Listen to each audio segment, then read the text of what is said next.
అందరికీ వందనాలు. నా దేవుడు మిమ్మల్ని మీ కుటుంబాలను నిండాలుగా దీవించునుగాక.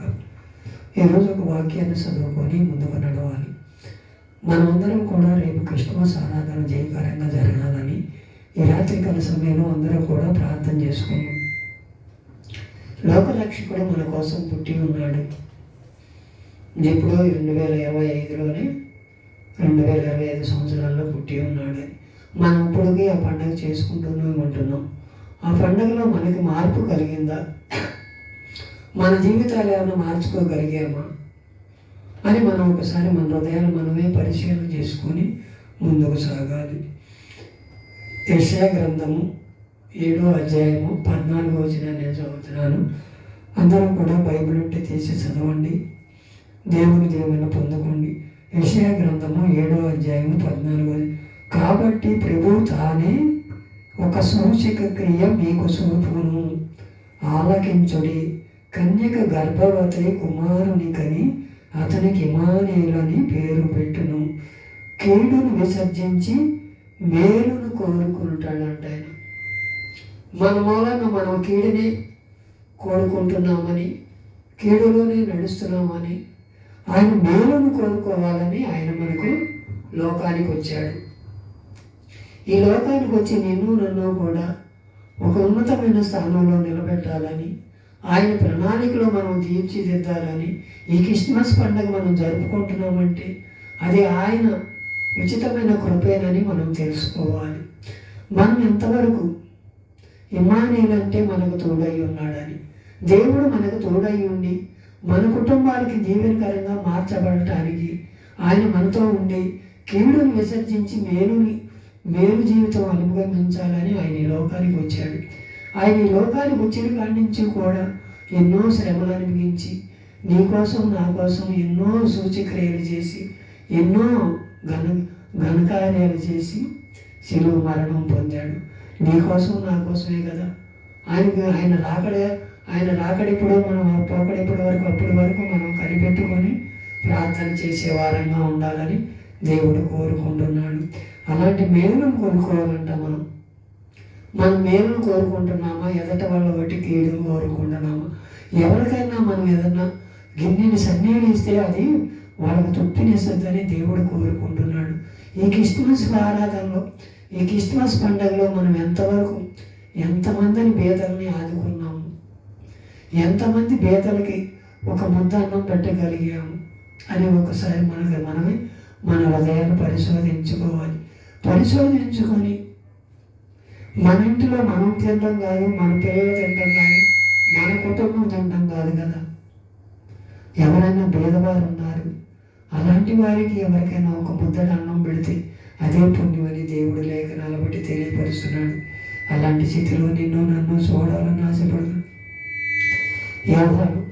యోహాను సువార్త 3వ అధ్యాయం 19వ వచనం.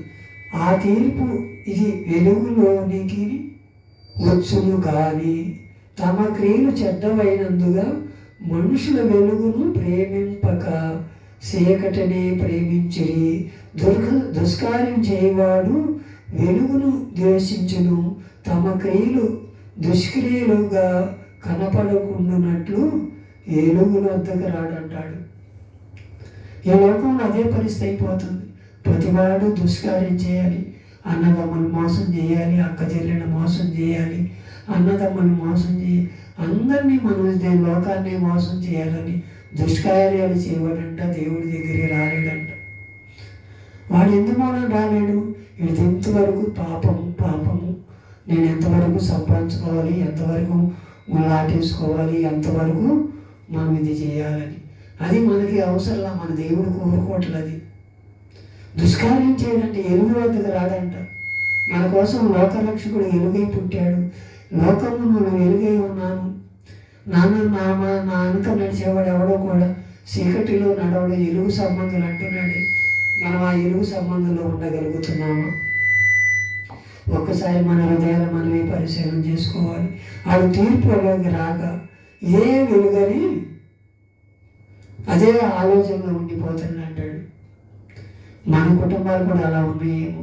ఒక్కసారి మన హృదయాలు మనం పరిశీలన ఈ క్రిస్మస్ నిజమైన క్రిస్మస్ అంటే వెలుగు సంబంధాలుగా నడవాలని, నేనే మార్గమును నేనే జీవమును, నా ద్వారా తప్ప ఎవడో కూడా దేవుని రాజ్యంలో చేరడని ఆయన ఖచ్చితంగా చెబుతున్నాడే. మనం దుష్కార్యాలు చేస్తున్నామా, మన పాపక్రియలు చేస్తున్నామా, మన హృదయాలు మనమే పరిశీలన చేసుకోవాలి. ఆనాడు అవ్వాదములు కూడా అలాగే చేశారు. ఆ పాపము అలాగే కూడుకుంటూ అలాగే జీవితం అంతా మనల్ని ఇలా వెలుగు సంబంధంలో నడక చీకటి సంబంధంలో నడిపిస్తుంది. ఆయన అందుకే వచ్చాడు మన కోసం. అయ్యో నా బిడ్డలు వెలుగు సంబంధులుగా మారాలి.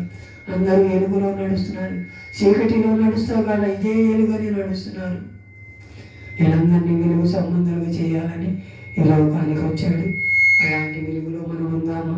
అలాంటి వారంగా మనం ఉండాలని దేవుడు కోరుకుంటున్నాడు. అలాగే లోకాసు వర్తమానం 2:10 కూడా అంటున్నాడు, అయితే మీరు ఆ దూతకు భయపడకూడదు, ఇదిగో ప్రజలందరికీ కలగబోయే మహా సంతోషకరమైన సువార్తమానము మీకు తెలియజేస్తున్నాను.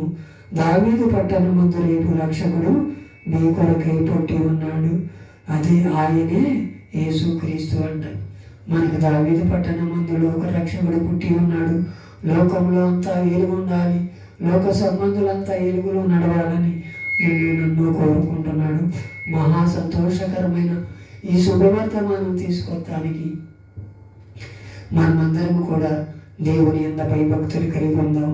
ఆయనతో మనం ఉండాలంటే ఆయన మెలుగు సంబంధాలుగా ఉండాలి. ఆయన మేలు కొరకే వచ్చాడు కానీ కీడున రావటన దుష్కార్యం చేయవాడు ఎవరో కూడా నా యొద్దకు రాడు, దేవుని తీర్పులోకి రాడు అంటున్నాడు.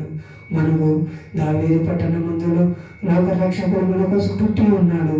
ఆయనే ప్రభువైన యేసుక్రీస్తు అని మనం తెలుసుకొని ఆ వెలుగులో నడవాలని, మనమందరము కూడా క్రిస్మస్ పండుగను జయకరంగా జరిగించుకోవాలని, మనకన్నా పేదలు ఉన్నారు, అభాగ్యులు ఉన్నారు, ఎవరైనా మనకు తోచిన దాంట్లో కొద్దిగా వారికి దానం చేయగలిగితే అదే నిజమైన క్రిస్మస్. మన కుటుంబాలను మనం కట్టుకుందాం, మన జీవితాలను మనం మార్చుకుందాం. మన జీవితాలు దేవునికి ఆశీర్వాదకరంగా మార్చబడాలంటే మనం ఇవన్నీ చేయాలి. ఎవరినన్నా లేని వారికి పట్టెడన్నం పెట్టాలి, కుక్కుడి మంచినీళ్ళు ఇవ్వాలి. అదే నిజమైన క్రిస్మస్ అని దేవుడి లేఖనాలు తెలియపరుస్తున్నాయి. అలాంటి స్థితిలో మనం ఉందామా? ఒకరికొకరు సహాయత చేసుకొని, ఒకరికొకరు పొరుగులుపుకొని, ఎవరన్నా లేని వారు ఉంటే వారికి పట్టెడు అన్నం పెట్టి గుక్కడి మంచి నీళ్ళిస్తే అదే నిజమైన క్రిస్మస్, అదే సంతోషకరమైన వార్తని దేవుడి లేఖనాలు తెలియదు. మనమైతే ఆయన యొక్క ప్రజలందరికీ కలగబోవు మహారక్షణ సంతోషకరమైన సువార్తమానం మనం పట్టుకెళ్దాం. ఇతరుల సువార్తలో నడిపిద్దాం, దేవుని మాటలో చెబుదాం, దేవునిలో నడిపిద్దాం. మనకు మనమే పరలోకం వెళ్ళము, ఆయన మాత్రమే మనల్ని పరలోకం తీసుకెళ్తాడు. ఆ వెలుగు సంబంధులుగా మనం నడుద్దాం, జై జీవితం అనుగ్రహిద్దాం. ఇట్టి మాటలు దేవుడి వినికిడలు దీవించి ఆస్వాదించును కాక. ఆమేన్.